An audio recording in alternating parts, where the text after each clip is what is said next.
Hello everybody, my name is Prince Boss, and welcome back to the Great Ace Attorney Chronicles. Last time we finally finished up a pretty big anticlimactic case for you guys, because you guys only saw the final half of it, but we got our friend, Saseki Natsumi, off the hook for a murder that he didn't commit. So, now we're moving on. Oh, also, we are now living with Dr. Sholmes. So that's pretty cool, I think. Do you guys think so? I honestly think so. Anyway, let's get started with the Great Ace Attorney Chronicles, Episode 5, The Adventure of the Unspeakable Story. Now, I forgot if Adventures has 5 or 6. I can't remember. Because... doesn't it have 5? And is this the last case? If so, we might be close to being done already. I don't know. Let's get started in 3, 2, 1. Hope I remember my voices.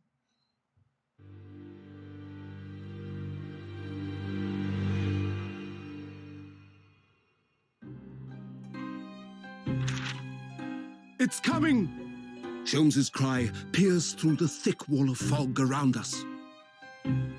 Wisps of vapor flowed over the pistol as I cocked it, and I waited, breathlessly, in the stillness. The silence lasted for what seemed an eternity, until, at last, it appeared. From the shadows of the cloud, an enormous beast sprang out upon us. A hound it was, but not such a hound as any mortal has ever seen. Its eyes glowed with a smoldering glare. The whole of its ox-sized body was outlined in white-hot flames. Its rumbling pant and hideous howl, so terrified was I that I began to tremble with fear. "Look well, Wilson," Sholmes declared, gazing upon the mystical beast. "For this is the diabolical hound of the Baskervilles."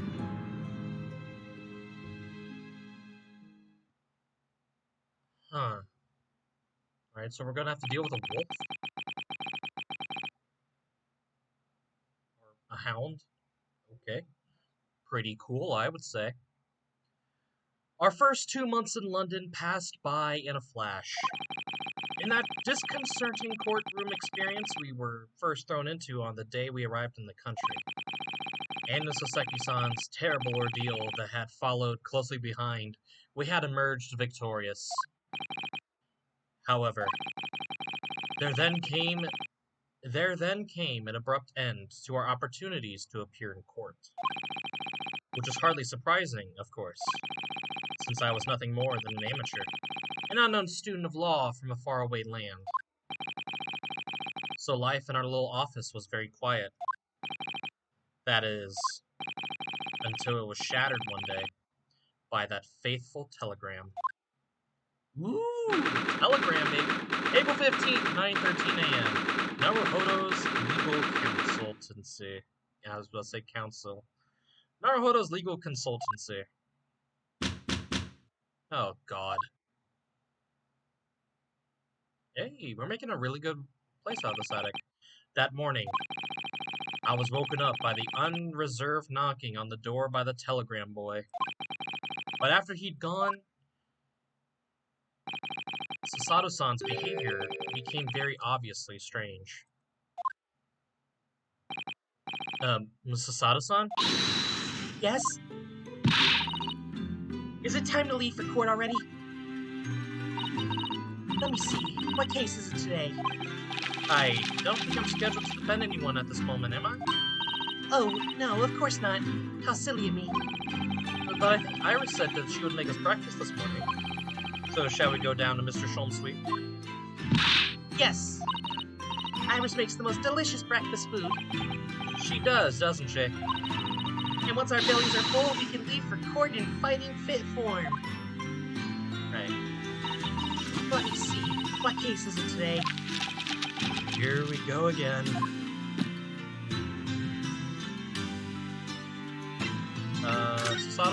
we don't have a case. So, what was it about? The telegram that was delivered this morning, I mean. Oh, a telegram. Wait, I don't know what you're talking about. Sorry, but you're not gonna get away with that. Well, I didn't think I would. Actually, don't give it a moment's thought. It's nothing interesting. Boring, in fact. It was just a boring old telegram. That's 3 times now that she's tried and failed to convince me it was nothing. I promise that I'll tell you about it at some point. Alright, I understand. I suppose Seki-san will have arrived back in Japan by now, won't he? Yes, I should think so. He left immediately after that terrible ordeal. Which would mean he should have completed the voyage already, or just be a few days away. A fortnight ago? Oh, no. A fortnight ago, we had that very long telegraph from him, do you remember? Complaining of seasickness. Also, I know what fortnight is. It's 2 weeks. Calm down. But by and large, it seemed like the voyage had been going very well. Is something wrong, Naruhodo-san? I was just wondering, what might have become of Saseki-san had he stayed in London, that's all. You mean, as regards Lord Van Zykes, the Reaper? Yes, I can't help but wondering if seasickness would have paled into insignificance in that case.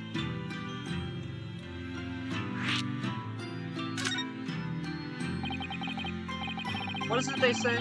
That no one who stands in the dock can be saved from the Reaper, right?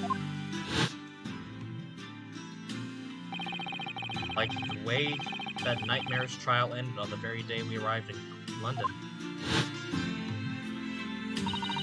Even 2 months on, the cause of that dreadful fire is still a mystery. Yes, but at least Seki-san is safely out of the country now.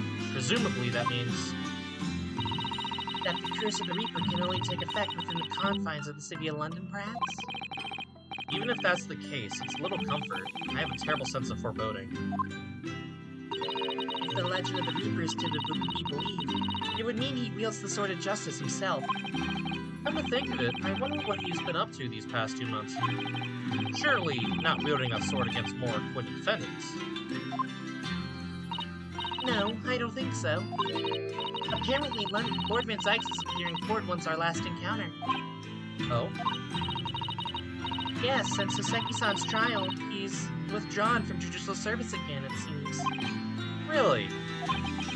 Just like before, when he wasn't seen in court at all for several years. So, it's just been me who's had to face him in his recent spat of trials then. Ugh, just my luck. I wonder if luck doesn't come into it. Sorry? What was that? Oh, nothing. Never mind. Right. Alright, let's go down to Sholmes.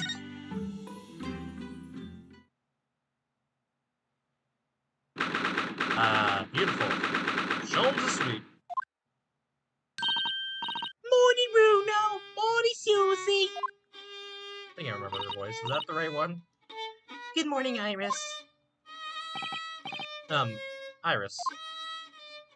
What is it, Bruno? What is that terrible noise? Sounds like a cat being strangled. Ah, yes. You noticed that too, didn't you?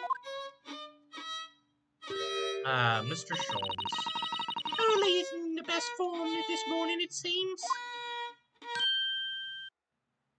Oh, he heard that. Oh no! Oh god, his voice. What was his voice? Hello. Hello, Mr. Sholmes. Good morning. Oh. Oh, he's depressed. For whatever reason. A good morning to die, perhaps. Has something happened, Mr. Sholmes? You look miserable, and the way you were playing the violin before. My analytical mind is dead. Music is dead. The world is dead. Oh, is he gonna... Damn this blanched existence! That's all it is, my dear fellow. Nothing of consequence. I'm afraid I don't understand. Well, Iris, isn't it time we ate? Some dry toast and insipid coffee for me, if it's not too much trouble. What the fuck is wrong with Dr. Sholmes? Kitty! Oh look! It's Wagahai! Wagahai? Is that how you say it? Wagahai? Wagahi? Wagahai? I think it's Wagahai. I'm just gonna go with Wagahai. Good morning, boy. Yes, it's a kitty! That must be some sort of tiny door for cats to use. But how did it get there? Well done, everyone. Time for breakfast.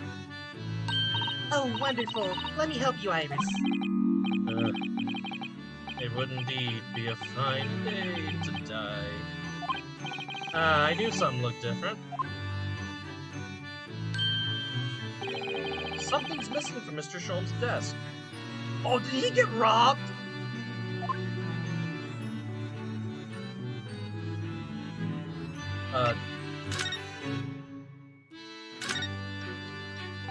You seem to be very unhappy this morning, Mr. Sholmes. What happened? It used to be the case that in my hands, this violin sung like the dawn chorus. Its melisonic tones would make flowers bloom. It would. But now, the muses are unamused with me. The goddesses of music have thrown me over. Whatever do you mean, Mr. Sholmes? For hours I have bowed, for days even. Through the night I have endeavored, to no avail. That sound, my tone, is lost. That brilliant, clear, unwavering tone, gone forever, no more recitals of unbridled emotion. Well, you haven't been practicing much lately, have you, Hurley? Don't worry, I'm sure I'll come back to you in time. Heed my words, Mr. Naruhodo. The goddesses of the arts are fickle. One day they bestow genius on a man, the next they unmercifully withdraw it. Oh, dear. Why is this happening to me? If they take the turn I have for the violin from me, what is left, for pity's sake? What is left?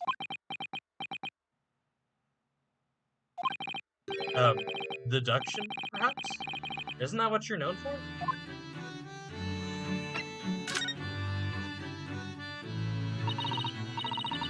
Mr. Sholmes, I don't like to pry, but your desk looks rather empty today. Well done, Mrs. Sato. Your observational skills do you credit. Oh no, Mr. Sholmes, they pale into insignificance when compared to yours. You'd struggle not to notice, wouldn't you? You mean Hurley's great analytoscope? That's at Windy Banks now. Sorry? It's at a windy bank? No, Windy Banks, the pawnbrokery. Pawn? What? I mean, you pawned that enormous machine off yours? It had some considerable value, you see. Quite undeservingly. But isn't it a very important machine for your work? I do wish you had consulted us if your situation had become so desperate. I should have gladly passed what little income I had to you. Dear madam, things are far from desperate. But the pawnbroker has your wonderful machine. How can it be anything but desperate? Making use of a pawnbroker is quite ordinary here in London, I assure you. It is? It doesn't sound ordinary at all. It would seem that neither of you fully understand how pawnbroking works. Oh. What's to understand exactly? How does it work? What did you mean when you said we didn't fully understand how pawnbroking works? To the people of London, pawnbrokeries are akin to banks. Banks. On Mondays, merchants relinquish their finest jackets and trappings to the pawnbroker of choice. With the money they receive in return, they are able to trade happily through the week. And then on Saturdays, they go to recover their things using the money they've earned. I had no idea. This has been a fascinating lesson for us. Everyone does it the same, especially people in inner London. And should they have money to spare, they would purchase another fine jacket. Not to wear, obviously, but to pawn, should the need arise. Oh, how ingenious. So whenever we have something that's getting in the way, we leave it at Windy Banks, you see? A pawnbrokery can be thought of as an extremely secure vault. Who would have thought that even pawnbrokers are different here in Great Britain? Of course, you have to watch Hurley with it. Sometimes he pawns things he really shouldn't. Don't you, Hurley?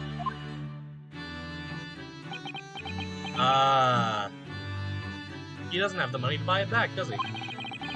What does it matter? The world is dead to me now. I see.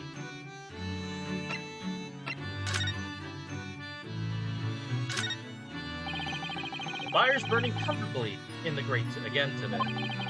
It's a very different feeling to a Japanese hibachi somehow. Oh, look at that photographic print of the lady displayed on the mantelpiece. Could it be... Yes, it must be. It's the woman. Oh, how exciting. Is that supposed to mean something to me? The woman. I got an achievement called the woman. Very fascinating.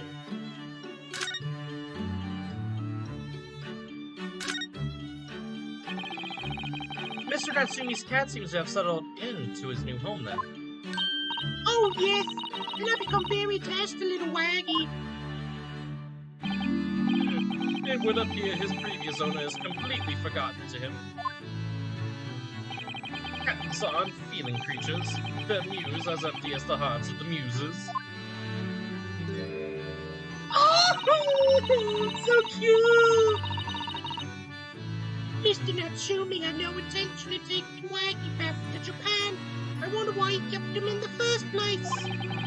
I expect he would have taken him if he could. But pets are strictly forbidden aboard steamships in our experience.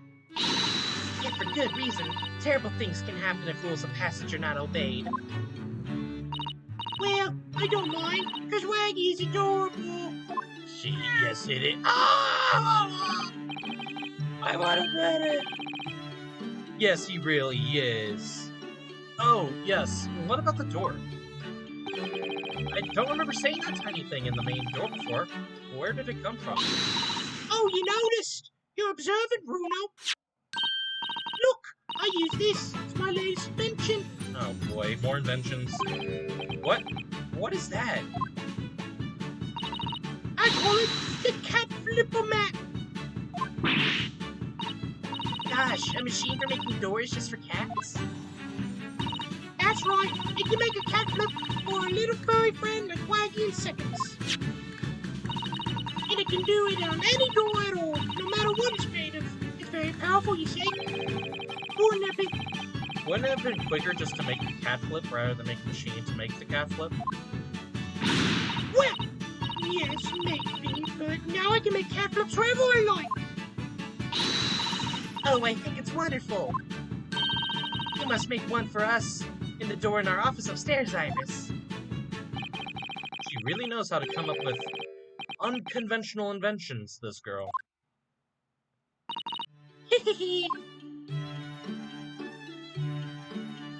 I see. Oh, what was that? Wahagi? Wakahagi? Uh-oh. Did it attack Mr. Sholmes? What was that? Oh no! Oh, sorry. Oh no! Wagahi's tangled up in your violin! I think he thinks it's a toy. No! What's he doing to it? Oh dear, Mr. Sholmes' precious violin. Why should I care? What? I shouldn't be surprised. If the cat is a more accomplished musician than I now. Why does it have to go so fucking slow?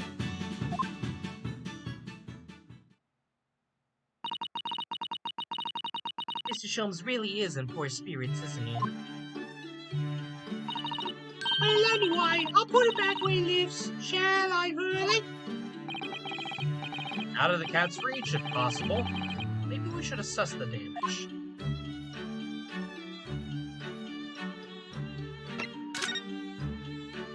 Right, well, can't do anything with him. I guess we'll go see the violin. Wasn't that bad. So, this is the violin, is it? Oh god. Stradivarius. It's a Stradivarius, one of the finest violins in the world, made by the renowned Italian luthier Antonio Stradivari. Oh, I see. It doesn't really look anything special to me. I happened upon it, covering in dust, languishing in a pawn shop down a nondescript back alley. The broker had no idea of its value, so I was able to purchase it for a mere 55 shillings. I hate how it goes so slow. How honorable of you. And until today, has been my faithful companion in every great Paganini-inspired performance I have made. I ask you, is there reason to live in a world devoid of music to tolerate this blanched existence? No! There is none! I see, Mr. Sholmes. You're going through what I call a crazy period. Mr. Sholmes. What, dear madam, what? My thoughts are preoccupied with fancies of release from this dull routine. Well, it's about the violin. It looks very different to normal, don't you think? What do you mean, Mrs. Sato? Oh, Susie's right! Yes, the tone of the wood is completely different. And that's not all. I'm sure there was no crack here before. Wait, it's not even the right size, is it? What's this?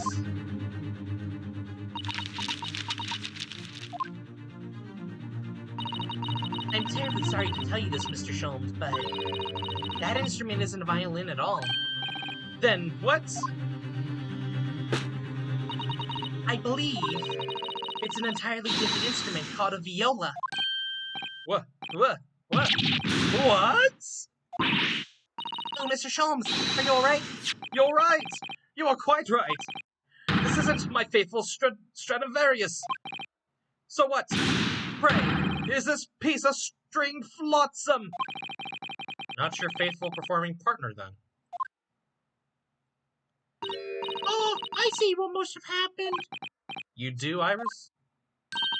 This is just a simple mix-up. It sounds like Iris might be able to tell us exactly what's happened if we ask her.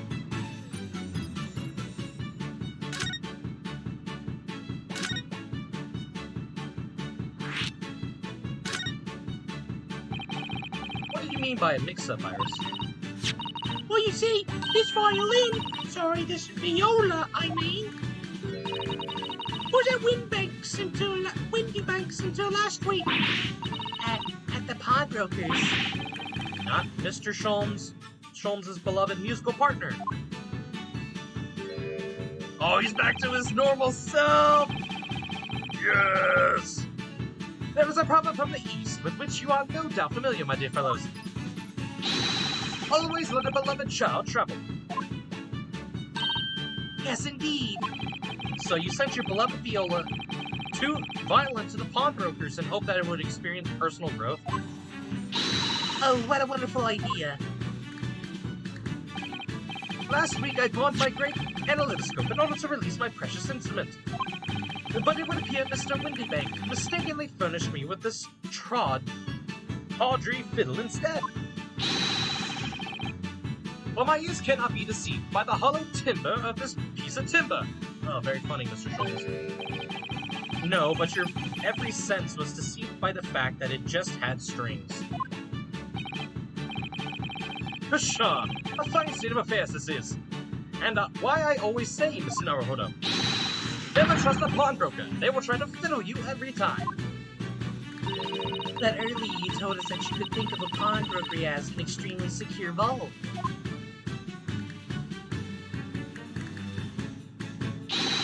Come, Mr. Naruhodo. Dilly-dallying will get you nowhere.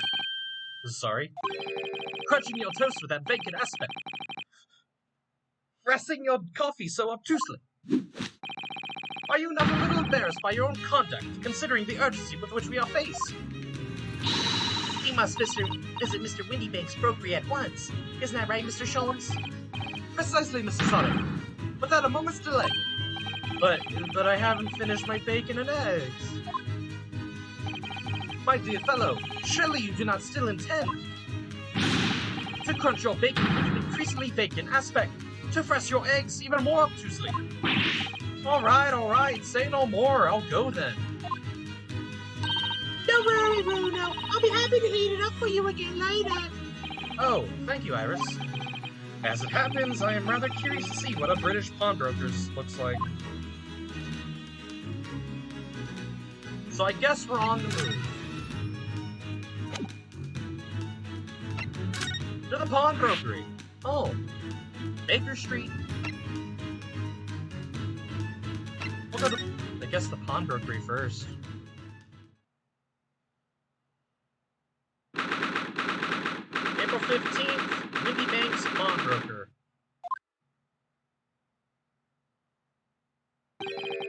So this is a British pawnbrokery. Oh my, there are all sorts of tools and contraptions in here that I've never laid eyes on before. Ah, Sasato-san. And that spark of wonder in your eyes. You can't wait to scour the shelves, can you? I get the impression you enjoy places like this. Oh yes, I don't know why, but seeing such a lot of things I don't understand is a real thrill for me. Oh, he's in his normal getup. My dear fellows, let us not forget why we are here. Oh, Mr. Sholmes. We are calling on matters of business, not pleasure. And clearly Mr. Sholmes means business too, judging by the spark of fury in his eyes. Oh no. Oh, Mr. Sholmes, sir. Welcome back. Did you hear that brazen welcome? Well, yes, we are potential customers, after all. We are disgruntled customers, Mr. Naruhodo, and it's time to inform Mr. Windybank of our ire. Come, the fight is afoot. Alright. Naturally, you will recall this, which I retrieved from you some days ago. Yes. This second-rate fiddle is not my faithful instrument, Mr. Windybank. The color of the wood is different. It has holes in it. It's not even the same size. A wonderful summary of our observations, Mr. Sholmes.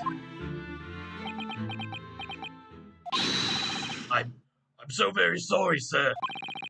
How utterly unforgivable of me. An inexcusable mistake for a pawnbroker. There is only one way to make amends. He's running away! Oh shit!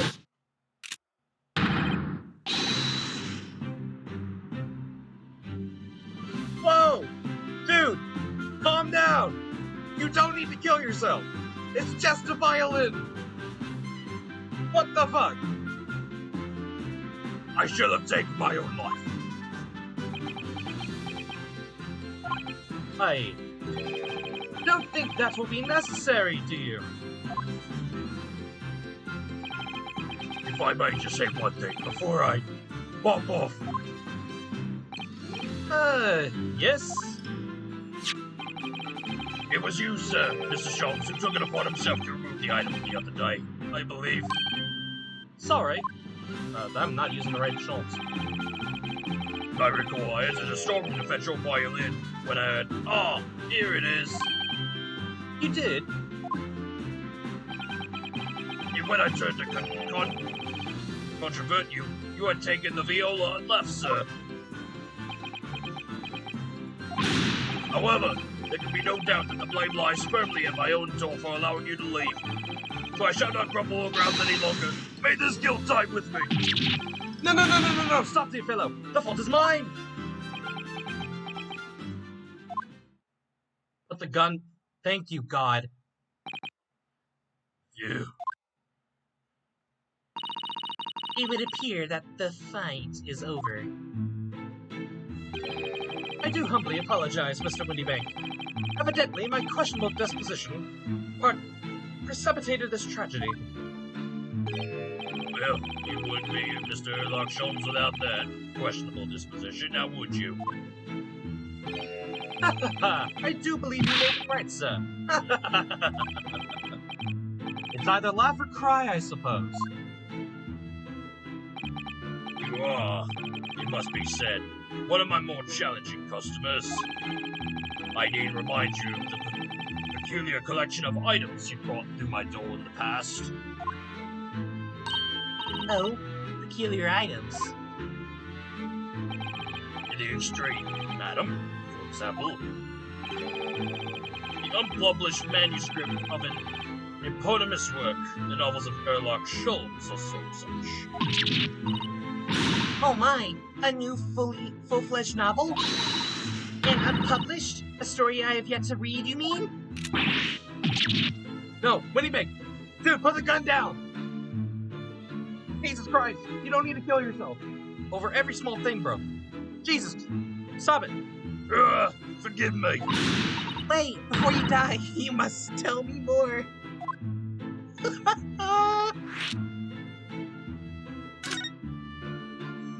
Oh man, this game, I can't. This game is too good. This game is way too good. I love this game. I must know more. Tell me everything.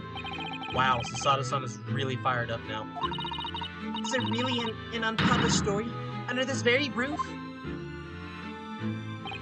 Yeah, one day the gentleman here brought in an old metal chest, you see. I should like to entrust this to your care for a while, Mr. Windybank. For a chest like that, 1 shilling, sir. Not a farthing more. It houses something of very great value indeed. The latest manuscript, recounting the adventures of one Mr. Sherlock Holmes. I beg your pardon, a manuscript. You wish to deposit a manuscript? Indeed I do, for I am confident it will be quite safe here. And that was that. As such, Mr. Sholmes' latest tale of otherworldly mystery lies dormant in my storeroom. Mr. Sholmes, is that really true? Do you sense that someone doesn't want to talk about this? I continue to pay your fee, do I not? Kindly continue to store my belongings. Securely. Of course, sir. Of course. The same as that with me, I assure you. On my life. This is all very strange.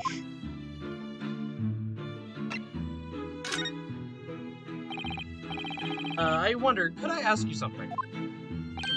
A gentleman from the east, I see. Yes, that sable suit. I suppose I could offer you 6 pence for it. Not wishing to offend, the tone is somewhat dull.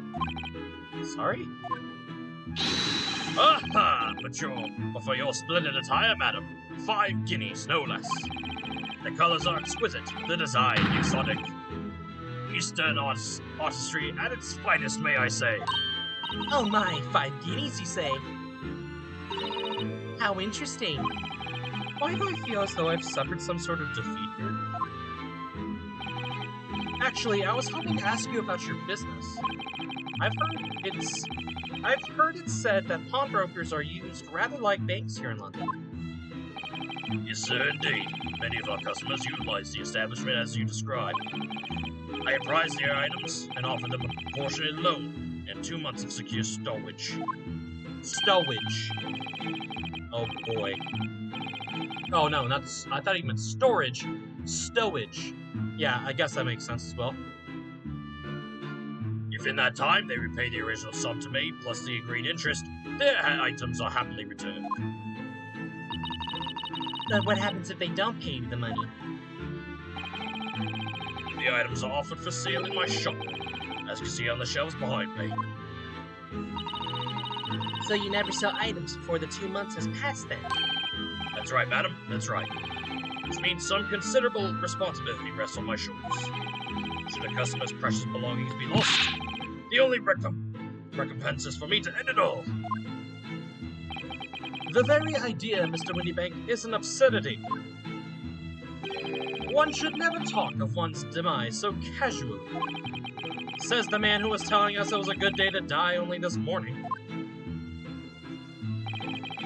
And let's not forget that I have already helped you take measures to ensure such a tragedy never occurs.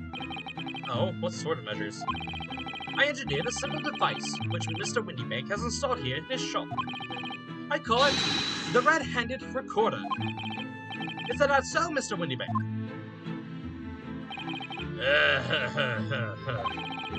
What was that deep sigh about?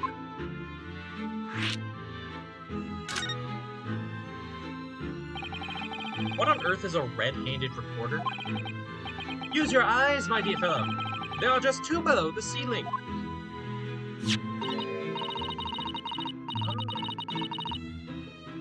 I can see what appears to be a camera attached to some sort of timing device. Where do you see that up there? I don't... Where? I guess I can't see it, so it's like here. Very astute. It is indeed a camera, furnished with some 100 pieces of celluloid film. And every 30 minutes precisely, the camera automatically records the appearance of the shop. Yeah, I have an example I can show you. 4 a.m. Ah yes, a print from the camera set to record the activity at the shop counter. I developed a special type of film so sensitive it produces a crystal clear image even in darkness. Really, that's extraordinary. Yes, you can clearly see the counter and the door behind it, look.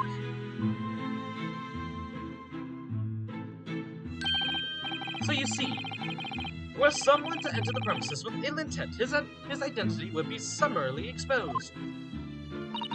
But did you not say that the photographic prints were taken at 30-minute intervals? Indeed, as you say, dear madam. Then what if the incident were to occur between times? One could say that would be a cool twist of fate. I must confess your devices have given me some cause of distress of late. I beg your pardon, Mr. Windybank. Surely they are anything but distressing. Reassuring is the word. It's the cost of the film, sir. You most graciously placed not 1 but 2 cameras in my shop after all.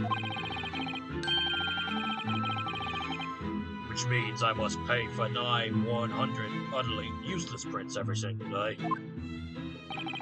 I'm afraid the cost of the film will break me before I'm very much older.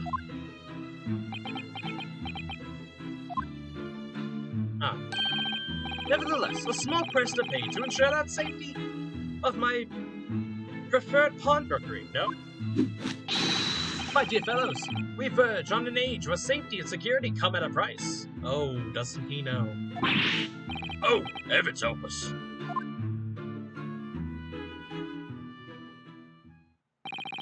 Now then, Mr. Sholmes, allow me to return your precious violin. Ah, the very thing! Thank you, Mr. Windybank. Perhaps this might mark the end of the peculiar items you try to pop, Because if anything were to happen to one of them, this would be the only answer. I really think you ought to stop waving that gun around.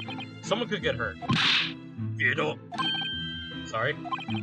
I've only loaded a single bullet, so no one but myself could possibly be harmed. That's not really what I meant. Good day to you, then, Mr. Windybank. It's been a pleasure as always, Mr. Sholmes. Okay. So, Miss Naruhodo, now we can explore at last. Oh, we can explore?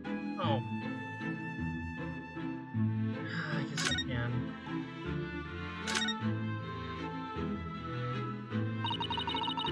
Look at that enormous ledger open on the counter there.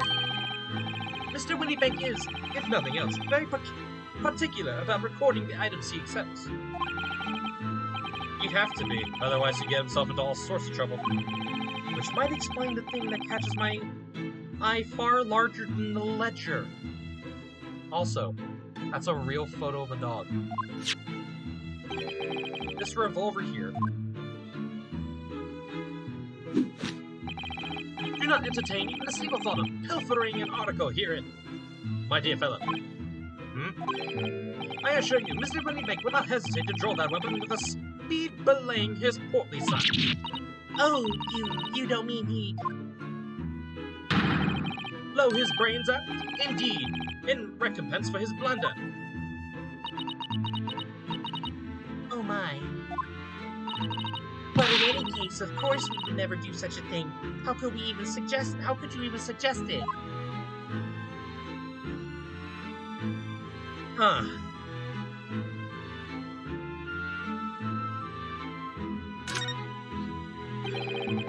There seems to be a little door hidden behind that curtain here. That leads to the storage room, where Mr. Windybank keeps articles that are currently in pawn. Ah, I see.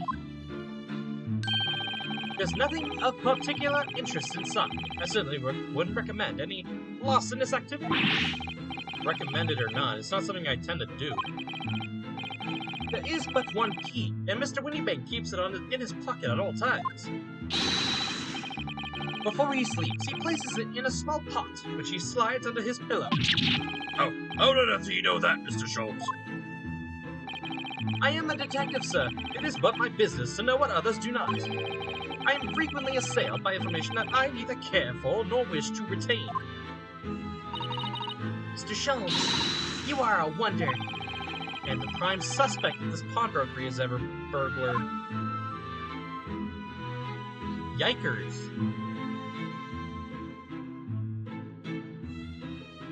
Huh.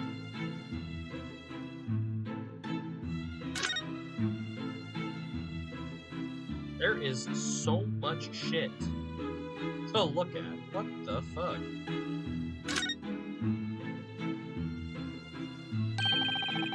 That's not a calendar you could easily miss, is it? April 15th, today's date. Yes, that's not for sale, I must point out. It's an Eastern style page and day calendar. Every night at midnight, I tear from the front page to reveal the following day's date. The perfect calendar for a tearaway fellow such as yourself, Mr. Windybank. And who was it who walked out of here with the wrong violin before? Well, when the agreed storage period has passed without repayment, the articles are forfeited to your estate. So I have to keep a close eye on the date. It's something of a pawnbroker's obsession, you must say. Oh yes, I can see you're very dedicated to your job. I see.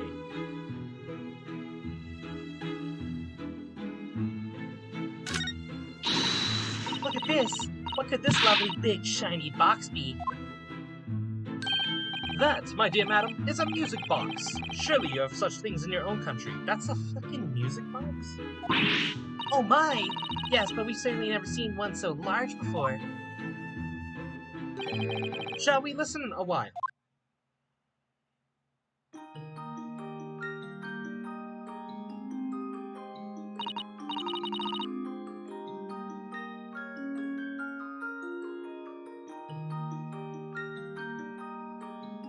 That theme seems familiar. I don't quite put on. Ah, what a sublime sound. It's like the music of angels. I've never heard anything like it before in my life. This particular specimen is of the larger variety, commonly found in public houses and restaurants. There is a metal disc inside, of which the notes to be played are recorded. Simply by replacing the disc with another, any music you care to imagine can be played. My goodness! What a simply delightful machine. Indeed, though their popularity has waned recently with the development of the gramophone, of course. Science and technology advance at such an overwhelming pace. I guess.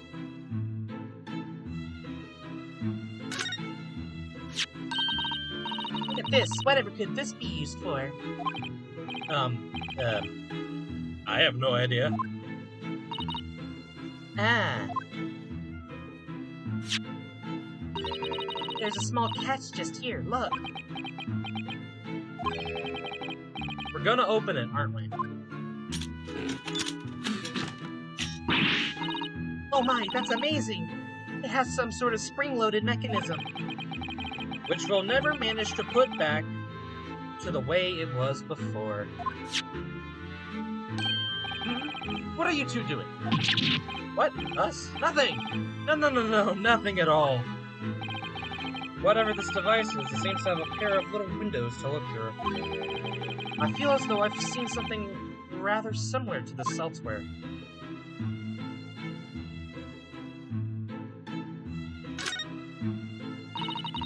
Now what do you suppose this rather enormous machine does? It seems to have two little windows to looking through. Allow me to enlighten you, my dear fellows. What you are looking at is a stereoscope. A stereoscope. Fascinating. It is aptly named, I assure you. Look through the eyepieces and see for yourself. Oh, I should be delighted to. Excuse me a moment while I just have a look. Just before you do, there is something I should point out. My dear fellows, in order to see this machine image properly, stereoscopically, as it were, you will need to be cross-eyed. However, if that is beyond you, it is of little consequence today. Alright then, I'm gonna try it.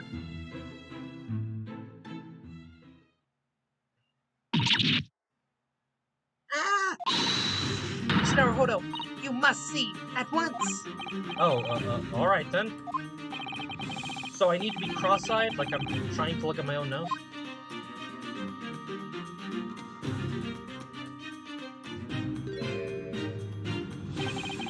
What the?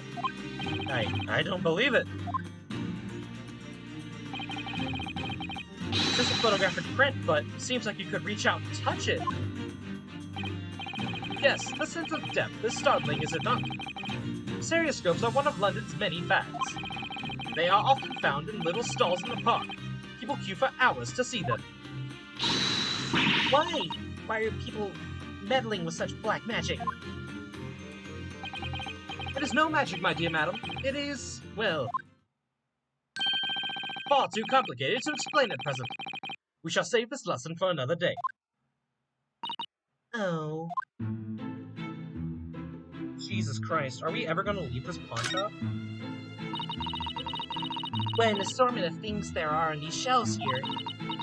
Crockery, footwear, clocks, and watches. Almost anything you care to imagine. Those are forfeited items offered for sale by the pawnbroker. What does that really mean, though? When you pawn, or will likely pop an item, the broker loans you money against its worth. He stores the item for an agreed period of time, after which the loan must be repaid. If not, he is free to display it in a shop for sale, at a price of his choosing. Oh yes, now you've explained it, I'm noticing little price tags on everything. Of course, simply by paying the agreed interest on the loan, one can extend the period of safekeeping. So you may pawn that black gob of yours without fear, my dear fellow. My treasured university uniform? Never! It embodies my student spirit.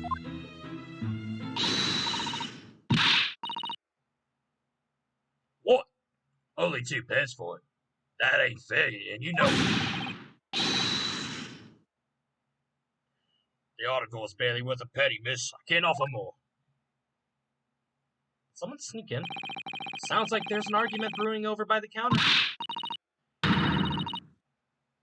I can't really say anything. I've said all I need to see. I've seen all I need to see, young girl. Oh, it's her! It's her!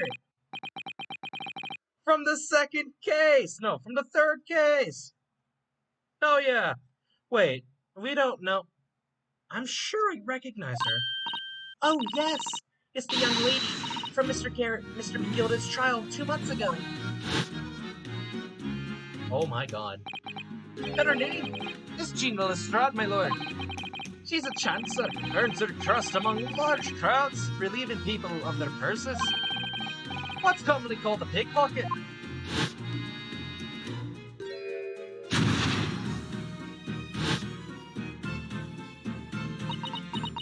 Ah, hi, Gina.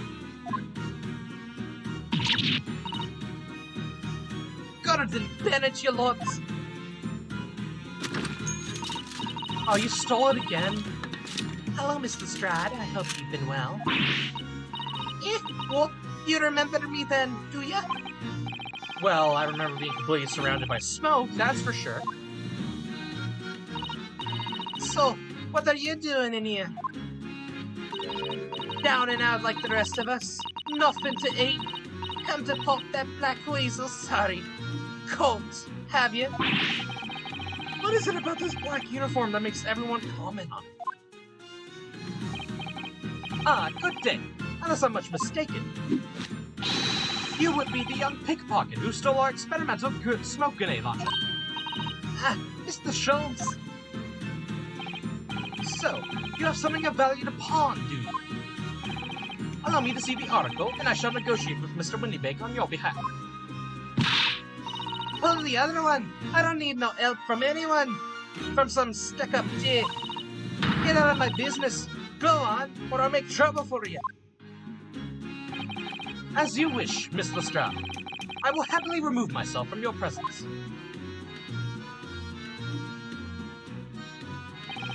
He's really done it. He's gone. I'm sorry, but as I said, there's really no room for negotiation here. What was the thing he has in his hands? Some kind of metal disc? And you! Go on, leave me alone! Oh, Miss Lestrade, just pretend we aren't here. You shan't be offended in the slightest. Sato-san can really stand her ground when she wants to. Whatever. I guess I'll converse, why not? Somehow, I didn't really think you were that sort of person who'd use a pawnbroker, Miss Lestrade. Yeah, well, I am, alright? I'm a Londoner, just like everyone else. Is that a problem, is it? No, not at all. It's just that, well... Oh, I get it. I know what you're thinking. That thing probably doesn't even belong to her. Probably got it on the dive, didn't she? Yeah, I can see it written well over your Chevy chest. Well, I might have been thinking something along those lines. You're not going to deny it, Miss Naruhodo?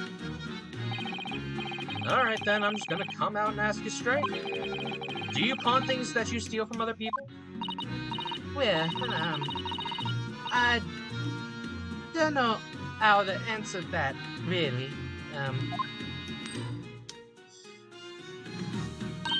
suppose sometimes. You're not going to deny it either, Miss Lestrade. But not this time, alright? I swear. That thing belongs to me. That disc that Mr. Winniebank is holding. Perhaps we should see what he has to say about all this.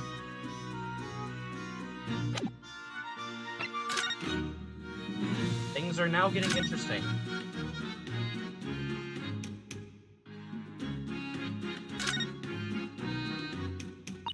Mr. Winniebank, what exactly is this metal disc that Miss Lestrade has brought in? It seems to have hundreds of tiny little bumps on its surface. This is a music disc, you see. For use inside a music box. Ooh, hiccups. In a music box. What? You don't even know what a music box is? You Easter Lord aren't too savvy, eh? I know what a music box is. I've just never seen one of these discs before. The small protrusions on the middle disc encode the tune to be played by the music box. You simply insert the disc and set the machine going, and beautiful music plays. It's so incredible. Tell us, what tune is on this disc? Well, I'm afraid I couldn't tell you that. There are so many different types of music boxes. You see? British made, German, Swiss. I have no way of knowing which particular machine this disc was made for. Ah, I see. And that's it in a nutshell. I wouldn't have any customers for an item like this, even if the young lady forfeited it. Really, I'm already offering more than I should out of petting. That's a packet of lies. It told me he did. It said it was, well... He? Who? Never you mind. It just ain't right, that's all. That disc was good money, and I knows it. Well then, you'll have to try your luck at another pawnbroker's, won't you? Ah.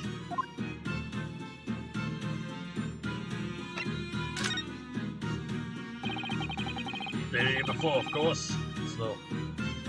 Tatterdemalion. I see. It brought some dubious article, or another with her every single time, I might add. Dubious? What are you trying to say? I'm an honest customer, me. So, is there something dubious about the disc she brought in today? Well, if only it were that simple. Sorry? What do you mean? What she actually brought in was a storage ticket. Ah, storage ticket. So, Miss Lestrade has actually come to redeem an article from you today, is that right? Yeah, that's right. A girl like me has a lot of stuff what needs started. Alright, yes, that's definitely dubious. The article in question would have been forfeited at midnight tonight.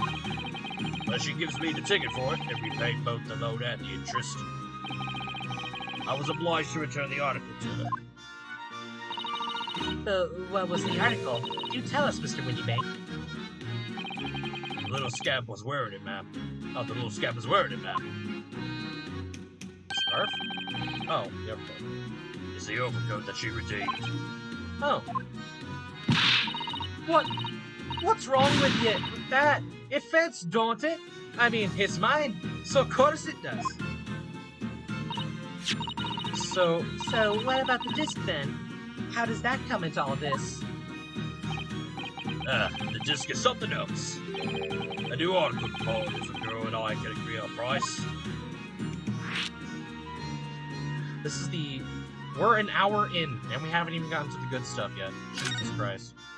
Sometimes Ace Attorney gets so boring. I'm confused. I thought you said that Miss Lestrade brought in a storage ticket today. It's really quite simple. Yes, the child brought me a storage ticket and the money owed on it, as you say. For this heavy black coat, which she returned to her care, as I understood it. That's right, yes. And rather unsurprisingly, as soon as the little ragamuffin put the thing on, she went rifling through the pockets. Oh, you mean Whoa! Don't you know it's rude to stare at a lady? Yeah, I know. Ah, I see. So it came from the pocket of the overcoat, did it? You mean this disc, then yes. Exactly. And she immediately tried to pawn it. For quite a high price as well. This is all rather suspicious, I think. Give it up. I'm just trying to pawn something like anyone else would. Miss Lestrade, may I ask who deposited the overcoat here in the first place? Well, me? It doesn't really appear to be your size. Me, old man! It's me, old man, ain't it? Is it Miss Lestrade? Yes, this is definitely all rather suspicious.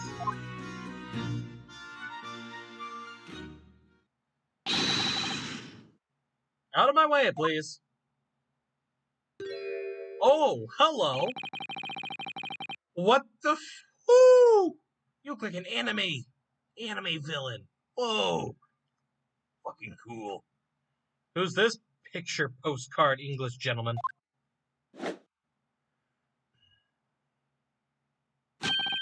Good day to you, ladies, gentlemen. What's your problem, eh? There is no problem as long as you remove yourself. It's a matter to discuss with the proprietor.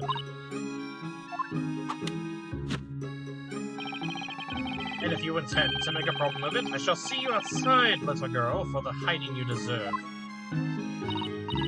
Look, ain't it obvious? I ain't done talking with him yet. If you think you're such a gent, you should know what... You should know how to wait in line. Well, you are an imprudent little brat, aren't you? As well as a pickpocket. Eh? Who are you? How do you know who I am? The question is, how do you not know who I am? You haven't the courtesy even to remember the faces of your victims, it seems. What? You mean from you? Broker? Yes, sir. I believe this filthy pocket thief has just redeemed an article from you, no? Yes, sir. The article in question belongs to me. I demand for it to be returned at once. Oh my! Now that's a lie! What are you trying to pull? Give me back my overcoat, you wastrel. And needless to say, any music box discs too. No, you can't have it. You just can't. It's me old man's. Or it was. Now it's mine. Goodness, Mr. Naruhodo. This is a very awkward situation. Yes, I think perhaps we should hear both sides of the story in a little more detail.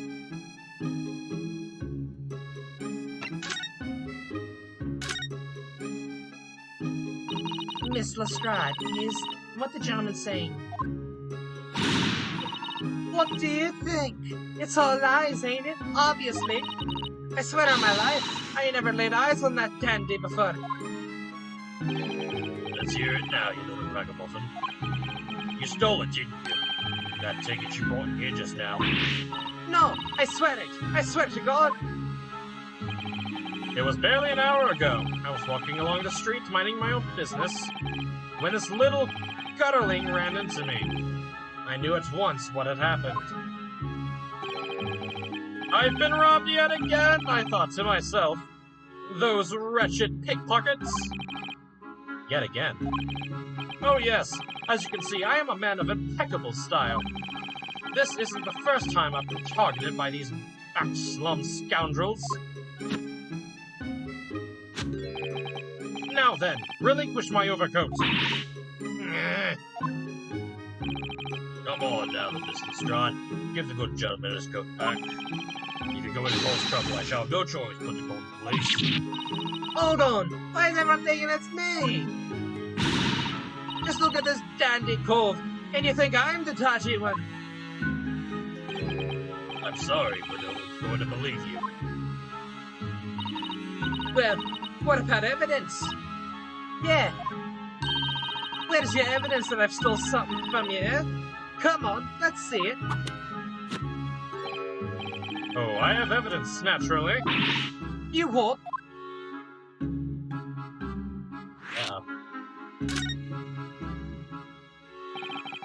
Evidence that the article Mr. Strahd redeemed actually belonged to this gentleman. Of course. We need only consult Mr. Winniebank's ledger to know the truth. We'll be able to look up the name of the person who deposited the article in the first place. Yes, brilliant. I'm very sorry, but I'm afraid that won't be possible. Oh, I never ask customers' names. That's a strict policy of mine. But why not? Well now, as you can imagine, some of my customers have circumstances to consider. A great many of them afford to maintain their anonymity. yes, I see. But then, how can you know if an article belongs to the person asking to redeem it? Oh, it's quite simple. Goodness, sir. Why not trouble you for the watchword associated with this article in question? Of course, it's... Professor! Yes, that's right. And all the evidence we need. This gentleman is the rightful owner of this article, without doubt. A watchword? Interesting.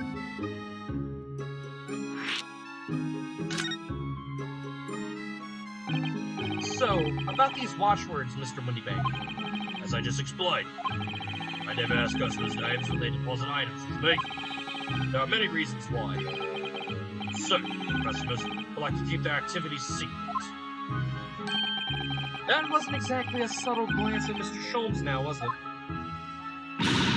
Great detectives have no dark secrets. None at all. Oh, really? Yes, well, anyway, that's why I always ask for a watchword whenever I accept a new article. In many ways, it's like a secret combination of numbers used to unlock a vault. The date of deposit, a description, and a watchword uniquely identify each item. And of course, then I give the storage ticket to the customer. When someone comes to redeem something, I ask for the ticket and the watchword. And if that someone tells you the correct watchword, you return the article. That's right, sir. Yes. Just as soon as the request feeds paid.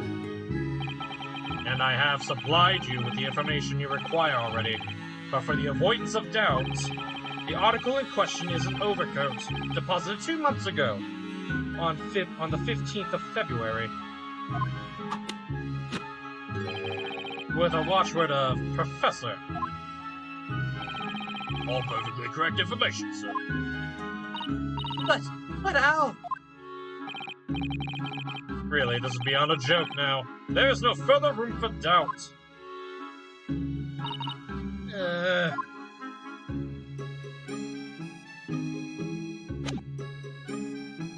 So, what else do I have to do now? Do I have to examine the other guy? Oh, I guess so. God, we are an hour and 8 minutes in. Jesus fucking Christ. Excuse me, but who are you? One would expect the Enquirer to introduce himself first. Though clearly you are not British, so perhaps our ways are foreign to you. Oh, sorry, yes, we're from the Empire of Japan. We're studying here.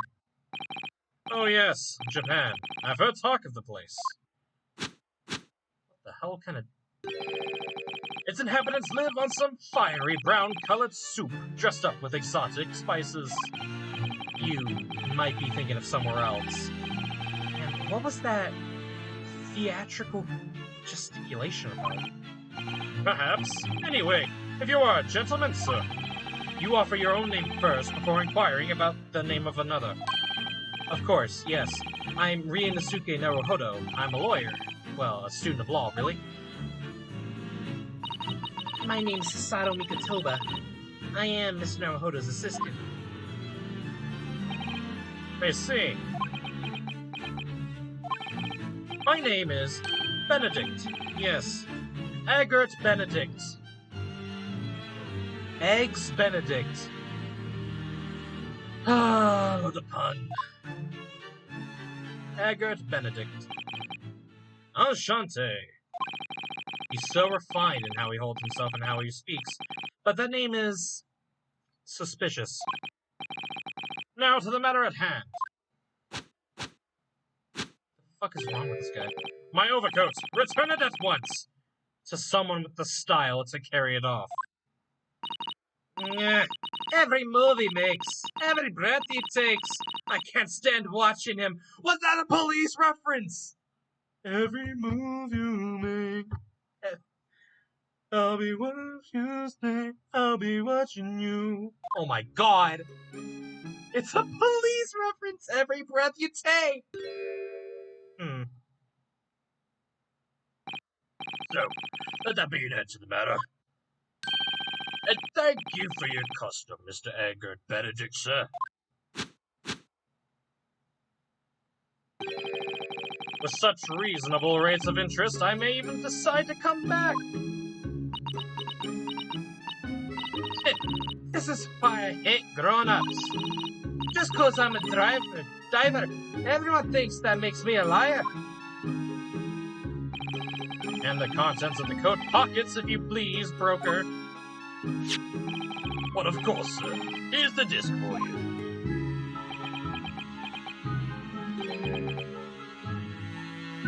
Just this one? Pardon, sir.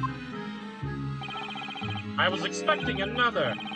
That is, I deposited another disc. Oh dear. I regret to inform you, sir, that what was deposited with me was merely the overcoat. The disc happened to be in one of the pockets, but I was completely unaware of it until now. So, cuddling, you're hiding more of what's rightfully mine, are you? Says who, huh? I ain't know nothing about it. Very well. Then I shall bid you farewell. Say goodbye to the style. Wait a minute.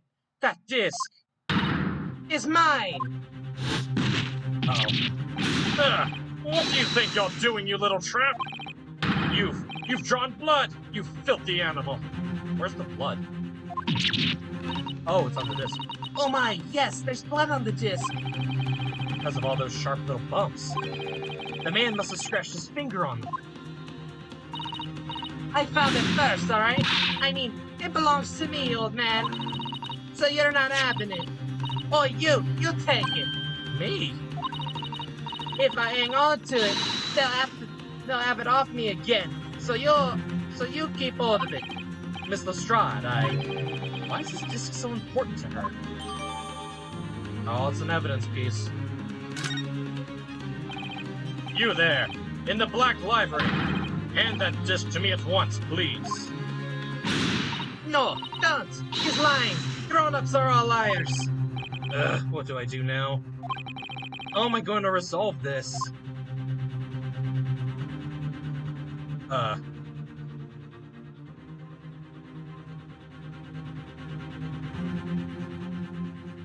Mr. Sholmes, I need help.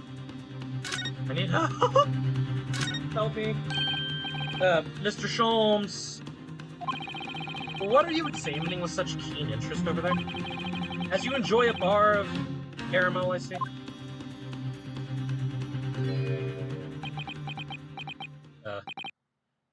So, you found me at last, Miss Naruhodo. Sorry? After that young pickpocket sent me on my way, I was forced to lurk in the shadows. Cruelly ostracized as the rest of you partook in the jovial atmosphere of fellowship. I had nothing to occupy my mind, but was too ashamed to let society see what my downfall had become to me. So, feigning mock interest, I pretended to examine the tedious trinkets in this desolate place. Whilst you were shrewdly observed, gnawing on the only friend I have left, the 7% solution of caramel. Pray, do you claim to understand the depths of my despair, Miss Naruhodo? But how could you? I was so lonely, so desperately lonely. Then why on earth didn't you rejoin the conversation? Things have gone back gone from bad to worse here, you know? Yes, I overheard much of your conversation.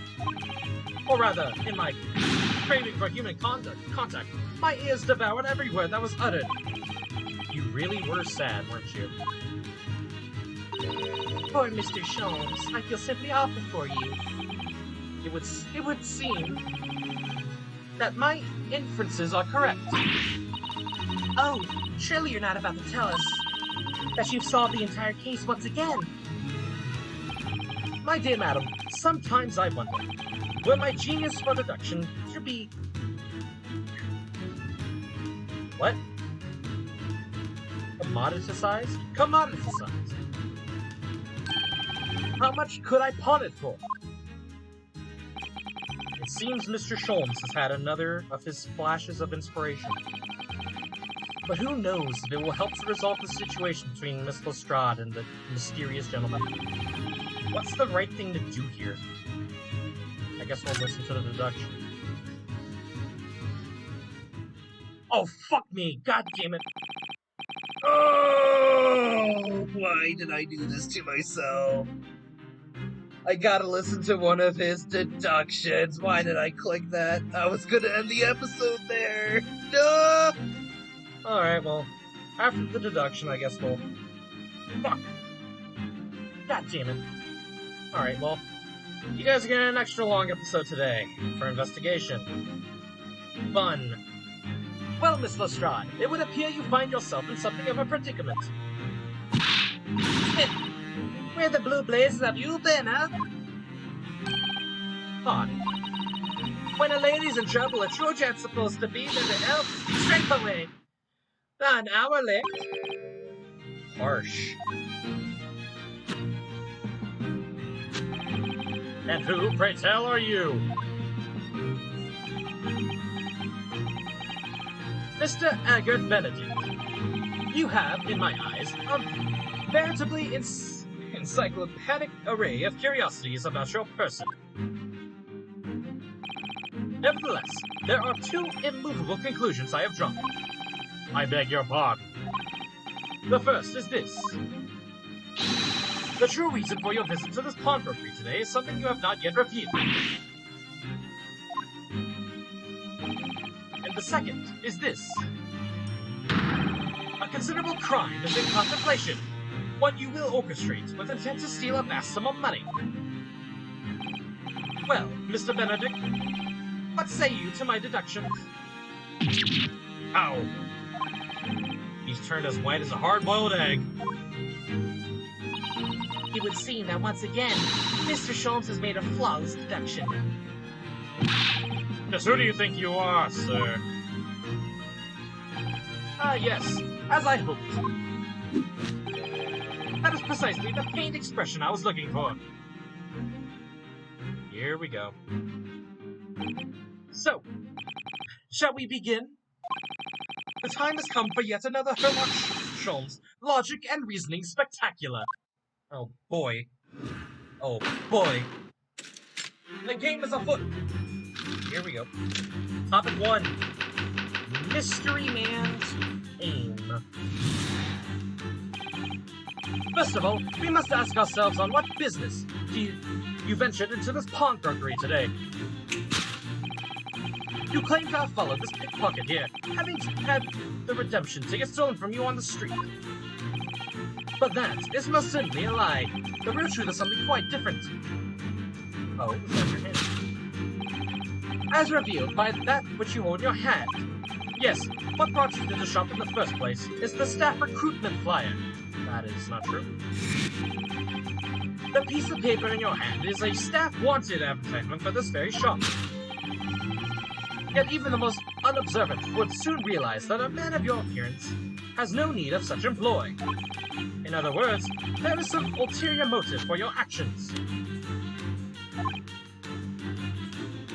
A.G.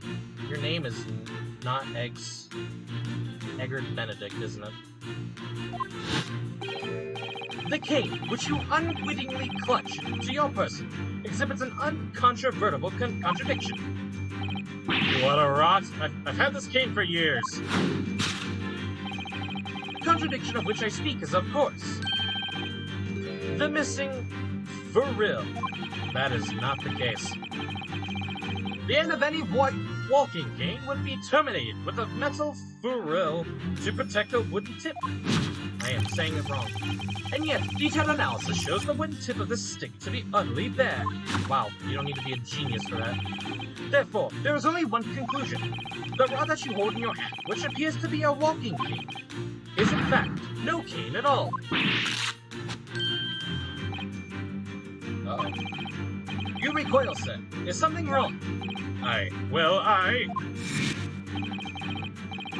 In your recoil, you inadvertently facilitate the answer to the next conundrum to present itself.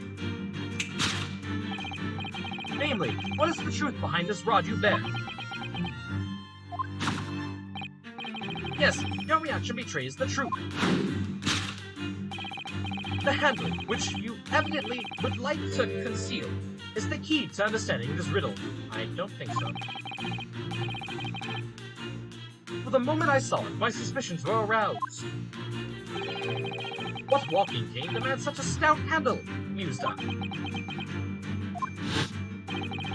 But of course, as I said, this is no walking cane.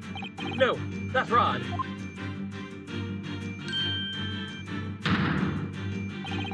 is the broken handle of a shovel. What? Are you insane? And now, having determined the undeniable truth, the conclusion is clear.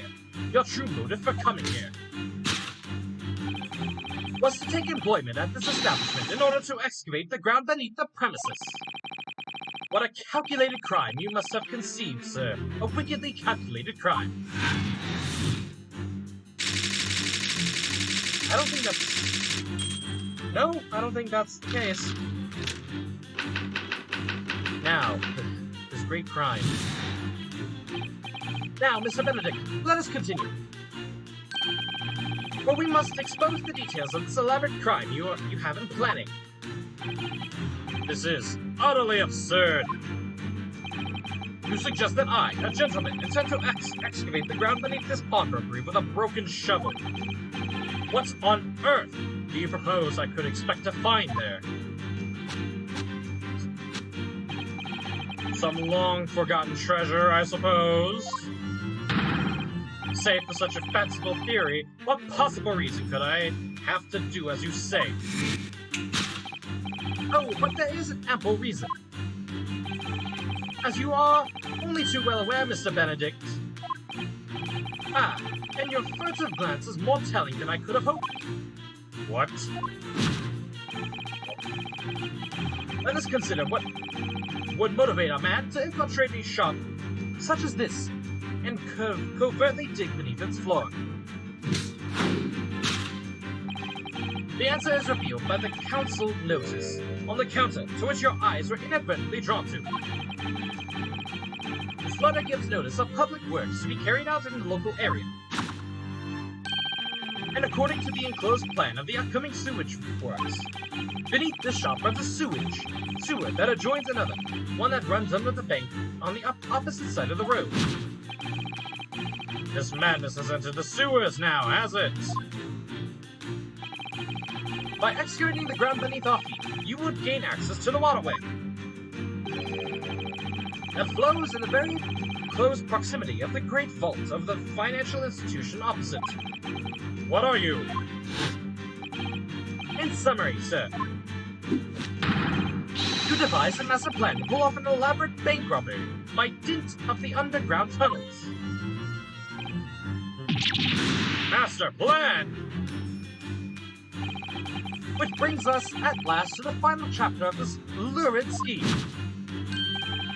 With what plunder did the thief hope to make off from the underground vaults of the bank? Are you quite serious?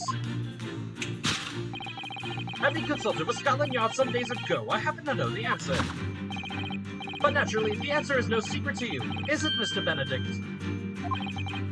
I have no idea what you're talking about. Allow me to present a rather interesting piece of evidence. You see, this picture postcard is all we need to know A postcard of the Great Exhibition. I'm afraid you've quite lost me. Currently in the final stages of preparation, the Great Exhibition will soon be underway. And the government has provided extra funds to complete its centerpiece, the Crystal Tower. Funds that currently sit in the vault of the bank on the opposite side of the road. Pardon? Yes, the considerable crime you must have been contemplating is the theft of that which sits in the vault of the bank, the special reserve funds for the Great Exhibition. Of course, that is top secret police information, so keep it under your hat, please. Very nice, Holmes.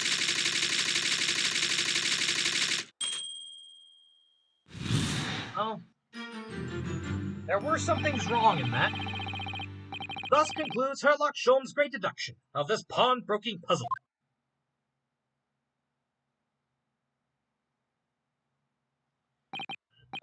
Mr. Sholmes.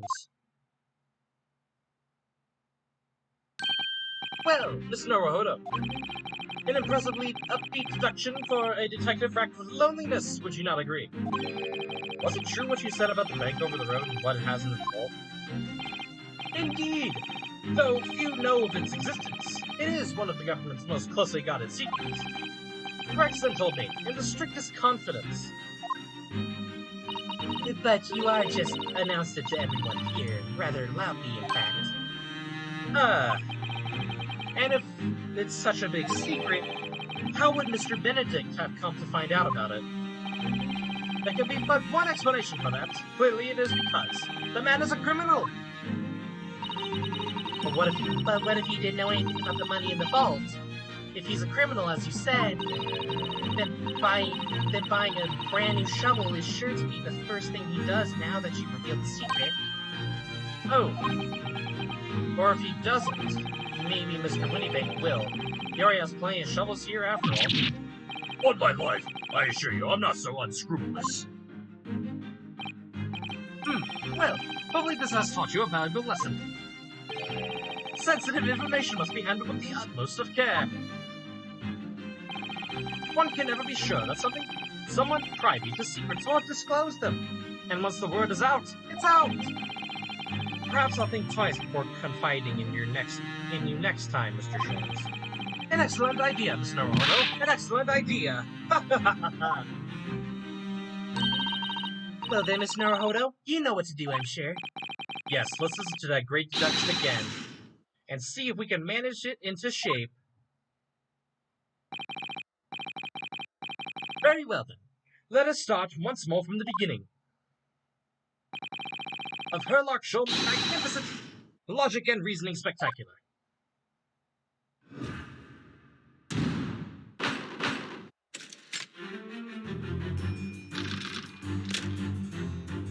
Ay.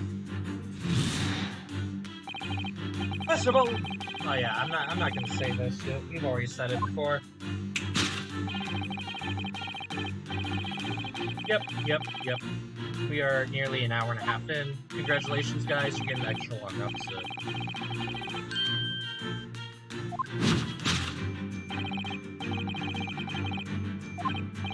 Yes, you probably viewed the shop in the first place. It isn't the staff recruitment plan. I don't think that's right. So, by Mr. Sholmes' reasoning, Mr. Benedict came here in order to apply for a job so he could dig down through the floor. Yes, in an attempt to tunnel into the sewers to gain access to the money in the vault of the bank across the road. But he wouldn't get very far with a broken shovel, would he? No, I think it's fair to say his motives lie elsewhere. The question is, where? What did Mr. Benedict here... What did bring Mr. Benedict here at this particular point in time?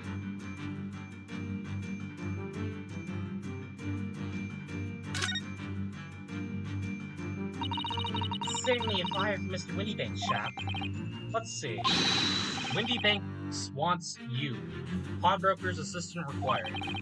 It's an eye-catching advertisement, that's for sure. I've seen the same flyer up here inside the shop, I think. Perhaps Mr. Winniebank is always in need of more staff?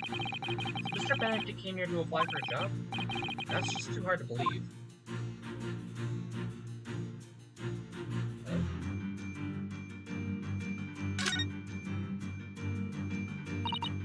Oh. Look at all the scribbled notes on the back of the flyer here. I don't believe it! Believe it! What is it? Listen to what it says.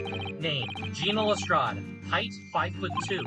Green cap, scruffy waistcoat, scrubby white shirt. Blue satchel, ragged. It's a detailed description of Miss Lestrade. Goodness. There's even a sketch of her. Hat and all. Although if he showed it to her, she'd fire that smoke grenade launcher in his face for sure. And look, the details of the shop have been written down here too. Winniebank's Pawnbrokery, Baker Street, Redemption Line. Deadline, 15th April. Which is today's date. Why would Mr. Benedict have all that information scrawled on the back of a piece of paper? I think that is our answer. Take that!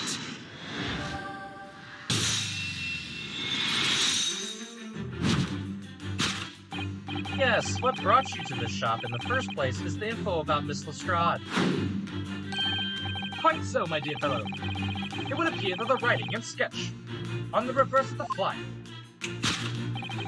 pertain to the pickpocket, Miss Lestrade, and to Mr. Winniebank's pawnbrokery here. Ah. You originally told us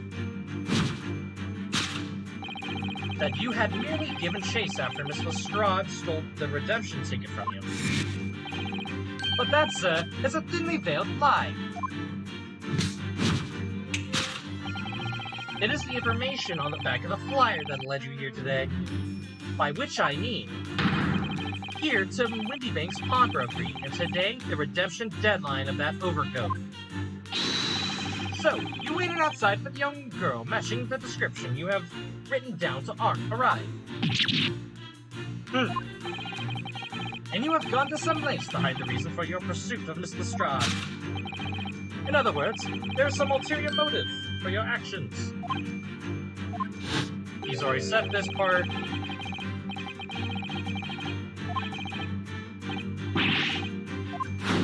So I'm just going to skip through it. Hope you guys don't mind. We might reach an hour and 45 if this goes the way I'm thinking. What's a ferrule? It's the metal cap commonly found on the end of a cane, Miss Naruhodo. Ah, the bit that makes the nice clacking sound on the pavement? Yes, exactly. And Mr. Schultz is right. It appears to be missing on this cane. But it doesn't actually look broken, does it? No, it doesn't. Though the gentleman carrying it certainly did recoil when Mr. Schultz identified the cane as suspicious. In other words, there's something secret about the cane that Mr. Benedict would rather we not know. My guess is this. Look here, Miss Asada. There's some letters on the handle. Yes, those must be initials, I think. In the West, it's customary for people to engrave their belongings with the first letters of their name. So Herlock Sholmes would be HS, you mean? That's right. And the initials on this cane, obviously. Oh. A G? Why does it feel as though that's not quite right? It's the initial, definitely. Take that!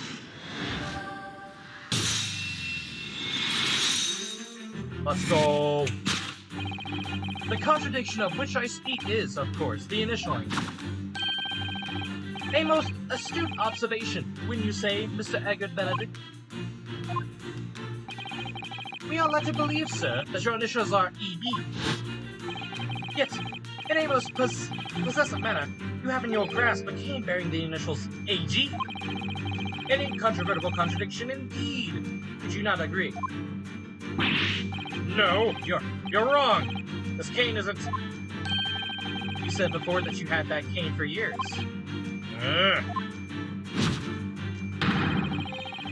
So don't try and tell us that you just borrowed it from a friend or found it in the park. In short, though you hold yourself to be a gentleman, you have withheld your true name. Alright, now I'm just gonna skip this.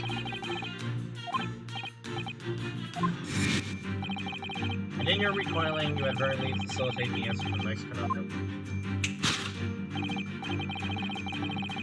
So we gotta find out his name.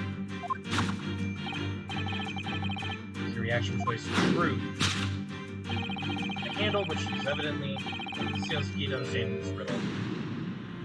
We have to find his name. Let's consider the bare bones of what's happened here. Miss Lestrade redeemed that fine-looking overcoat, and now a mysterious man has appeared, introducing himself with a fake name, and claiming that the overcoat belongs to him.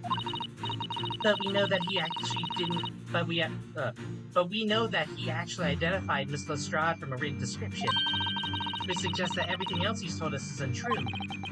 So what we need to do here is somehow prove that the overcoat cannot possibly belong to him. I heard a rip.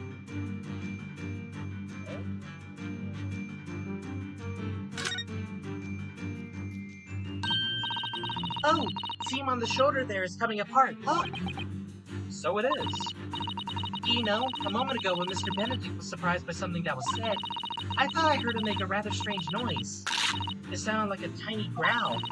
But now I think it was possibly the sound of that seam ripping open. If you look closely, it does seem to be a very tight fit. The sleeves are stretched to bursting, and he wouldn't have a hope of fastening it at the front. If you were to run around it, I'm sure the whole thing would fall apart. That I'd like to see. Sorry? So how can we make Mr. Benedict run around? She's really giving this some thought. Take that! It is the split seam.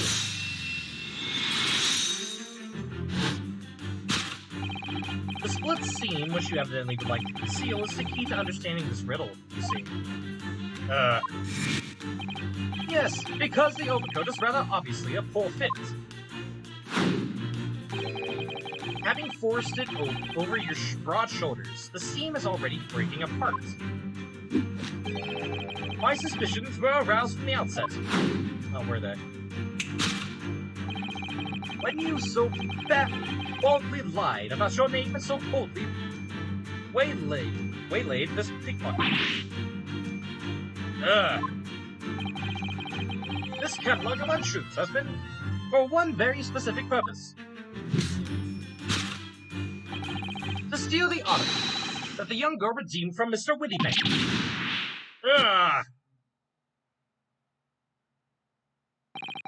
But what really irks me is this. The considerable crime I initially imagined has been considerably curtailed.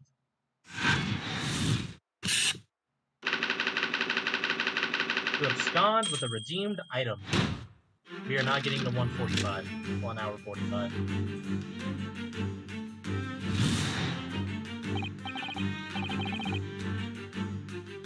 Alright. We are just gonna skip this again until we get to a point.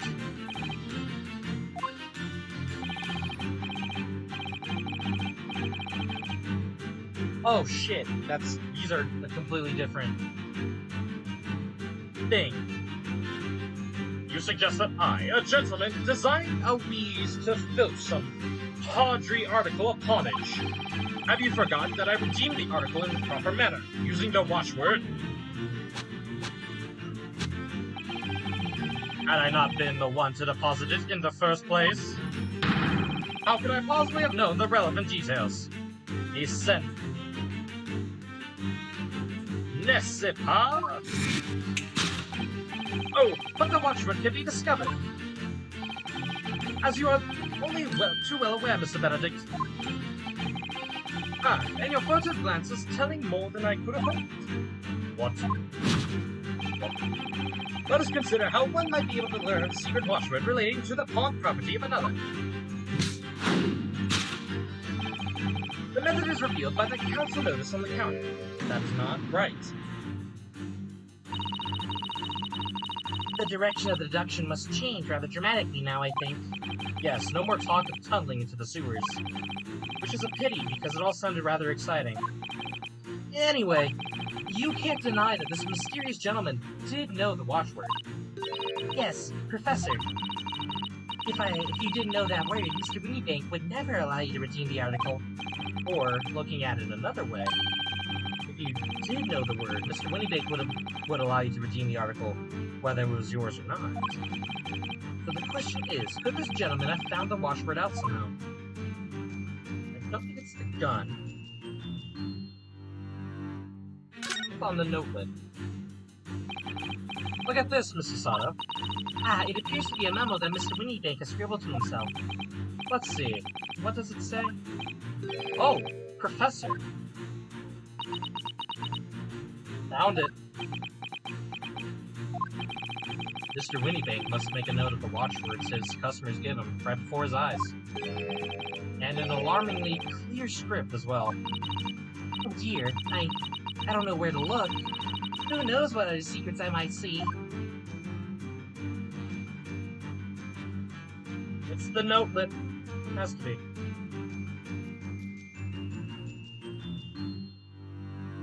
Take that!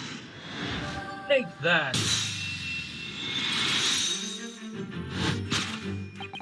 The method is revealed by the notelet on the counter to which your eyes were inadvertently drawn. Yes, the broker here follows the same procedure whenever a customer comes to redeem an article. He asks the customer for the watchword, and notes down the response uttered on a notelet he has to hand. Then, he consults his ledger and confirms whether or not the watchword matches that of the article in question. I would expect nothing less of a diligent pawnbroker. But his diligence clearly has its disadvantages. What are you talking about? It is increasingly apparent that you were present in the shop before your accusation against Miss Lestrade. In all likelihood, you followed her inside and then observed her talking to Mr. Winniebank. When the diligent pawnbroker made a note of the watchword, as is his common practice, you observed him writing the word Professor on the notelet beside the ledger.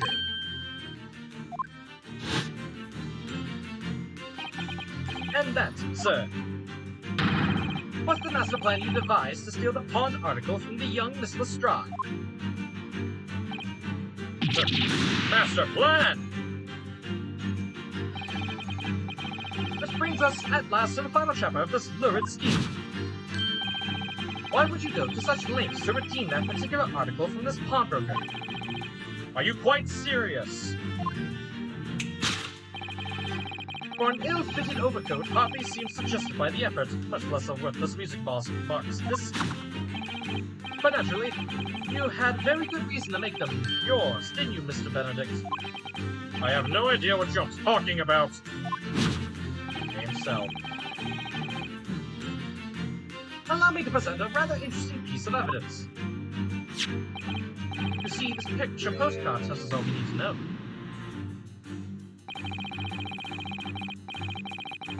The articles we're talking about are the overcoat and the music box disc that were one in the pockets, which according to Mr. Winniebank isn't even worth a penny. And yet this man went to such lengths to steal them. Why? I wonder if perhaps we already have the evidence we need to explain it, Miss Naruhodo. Did we? Really? I better have a thorough look through all the evidence we've collected so far.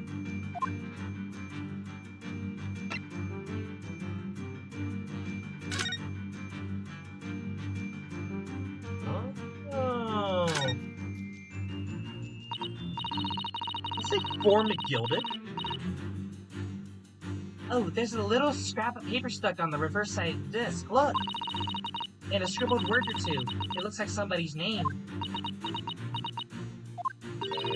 The McGilded. McGilded? It couldn't be. But it is, Miss Naruhodo. A name I shall never forget, for as long as I live. But why? Why is his name on this? Aw, shit.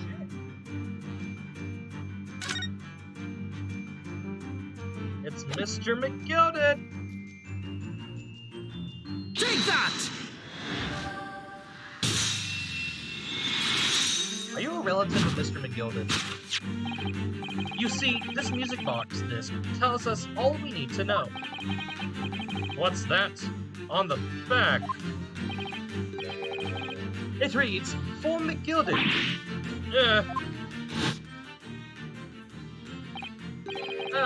Mr. Magnus McGilded.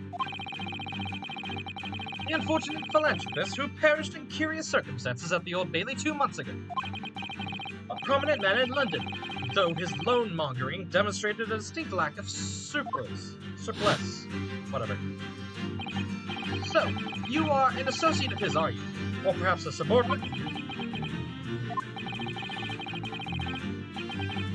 Mr. McGilded was a man of unusually small stature. In fact, he was precisely the right size for that overcoat that you've squeezed yourself into.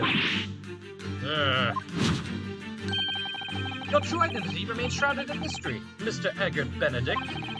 But the final conclusion here is crystal clear. The reason you came to this pawnbrokery today.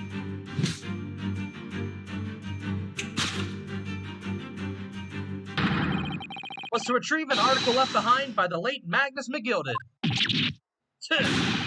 No!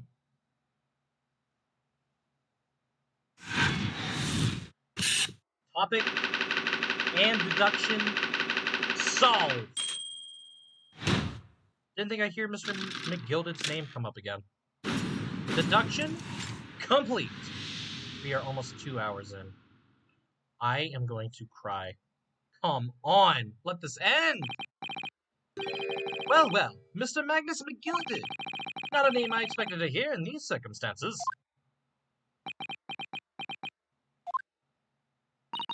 Mr. Sholmes, I'm afraid there's something very troubling on my mind. Pray tell, Mrs. Sato. Well, according to what Mr. Windybank told us earlier, today was the final day on which the coat could have been redeemed, was it not? Yes, ma'am. That was correct. Today would be precisely 2 months since it was first deposited. Well, today is April 15th, so 2 months ago today. Would have been 15th of February, sir. That's right. It is carefully recorded in my ledger. Deposited at 10:30 p.m., I say. What? But that suggests... Yes, the 15th of February is precisely the day on which the omnibus murder took place. And 10:30 in the evening is precisely the time at which the terrible events were unfolding. Suggestive is not the word. It would seem the matter is entirely beyond coincidence.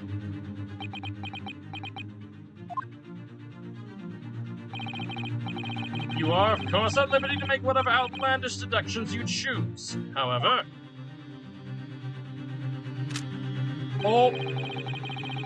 I must insist you hand over the music box. Now! I have a gun pointed straight between my eyes. Not cool. It would be a terrible shame for you to return to your native land in a box.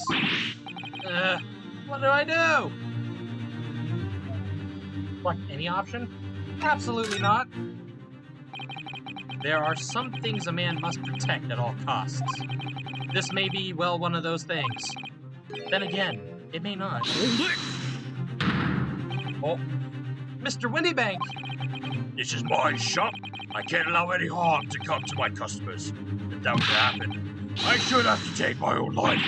Mr. Windybank, no! Alright, that's enough. Oh, Gregson! Inspector Gregson! Inspector? That's right, sunshine. The alarm was raised on one of our dedicated emergency lines. So we got here as fast as we could. Now, what's all this about, huh? Oh, praise be, you're here at last.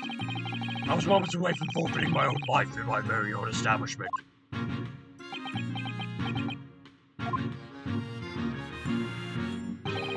It would seem you have the upper hand.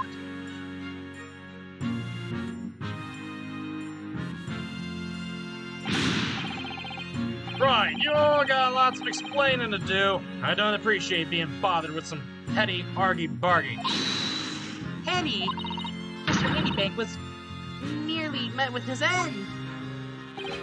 Yeah, by his own gun, as far as I can tell. Oh dear. And the whole Britain could meet with its end if I don't get to the bottom of the case I'm supposed to be working on. What? Want to know this is the case, Inspector? Spare no detail, Gregson. I might have said a little too much. No matter, it's nothing to do with you lot. Anyway, sir, you're gonna have to come with me down to the station. But of course, Inspector. He's getting away! After him, lads! Whistle the beat officer, too! Sir! What the fuck is going on? What a fucking episode! There's been a spat of thefts at pawn shops around here recently. So we've fitted emergency buttons underneath the counters of brokers to let us know when there's trouble. Oh, Inspector, I was very worried there for a while. Very worried indeed. Now then, Mr. Permanently in Mourning. Oh, yes. I'll be taking that whatever it is of Mr. McGilded's down to the yard, thank you very much. So hand it over. Oh, yes, of course. No, don't give it to him. It's mine, that is, mine. I'm sorry, miss, but anything belonging to McGilded has to be taken in as evidence now. As evidence? If the police demand something as evidence, my dear fellow, we have no choice but to capitulate. It is all yours, Inspector. Yeah.